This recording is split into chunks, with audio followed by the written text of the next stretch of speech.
Ayan mga idol, welcome back ulit sa ating munting channel. Ito nga palang kusinero ng barangay na bumabati sa inyo ng magandang araw sa inyong mga idol. Magandang araw at magandang buhay para sa inyong lahat.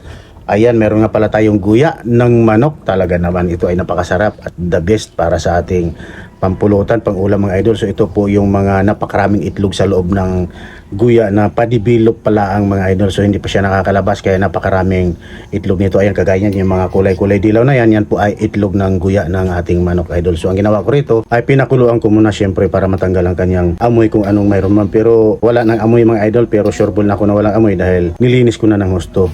Syempre para sigurado pinakuluan ko pa rin siya. Ayan. So pinakuluan ko siya na at least siguro 2 minutes. Ayan mga idol. So palamigin muna natin.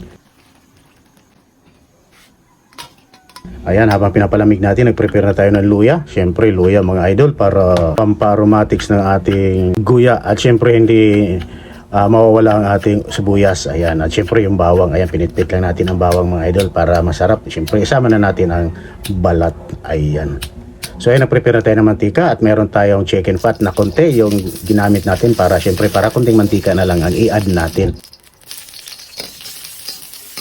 Ayan, igisa-gisa lang natin ang luya, sibuyas.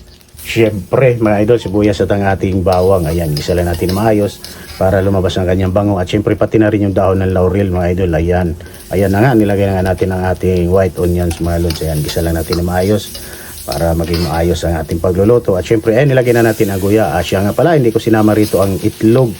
Napakaraming itlog na hindi ko sinama dahil nga sa mabilis naman palambutin ang itlog. So mamaya natin ilagay pagka medyo malambot na ang kanyang guya mga idol. Ayan. So nagtimpla na tayo rito ng seasoning. Ayan. At syempre yung suka mga idol, yan nilagay na natin para pangtanggal ng lansa. Ayan, gisa lang natin na maigi siyempre para masarap at mabango ang ating guya. Ayan, naglagay na rin tayo rito ng soy sauce. Ayan, at siyempre hayaan lang natin siya, igisa-gisa lang natin habang templado para magiging kumapit ang kanyang lasa mga idol. Ayan. So hindi ko na nga pala siya hiniwa, buo-buo na nating niluto. Ayan, kung makikita nyo, talagang buo pa yung mga itlog. Napakaraming itlog. At ayan, nag-additional na tayo rito ng isang pirasong sachet ng oyster sauce mga idol. Siyempre yung sachet, yung nabibili natin sa tindahan na tag 7 pesos lang isa, siyempre yung isang piraso lang para hindi masyado magsobrahan sa lasa kasi pangit naman pag sobra-sobra sa lasa ang ating niluluto. So mas maganda kung mild lang. So ayan, naglagay na rin tayo rito ng tubig siyempre. Ayan, kanyang karami at pag natuyo yan, sureball na malambot na ang ating guya. Ayan.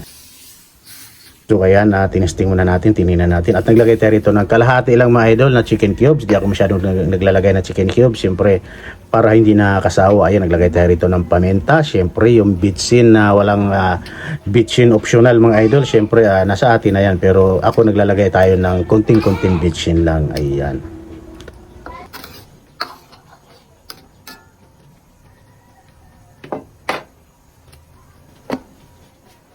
So ayan, nilagay ko na ang sili sigang, sili labuyo na pinaghalo. Ayan, syempre spicy ang ating pagkaadobo ng ating guya mga idol. Talaga naman napakasarap. Ayan na nga at mabango. Ayan, nilagay ko na, tinalo ko na ang kanyang mga egg, kanyang mga itlog na padibilog pa lang mga idol. Ayan. At syempre nag-additional tayo ng kunting suka. Syempre pampawala talaga ng lansa. Ayan, syempre kung tinikman mo ng kulang sa suka, syempre mag-additional, dagdag lang mga idol. So ayan, patuyo na ang ating guya at syempre paluto na yan mga lods.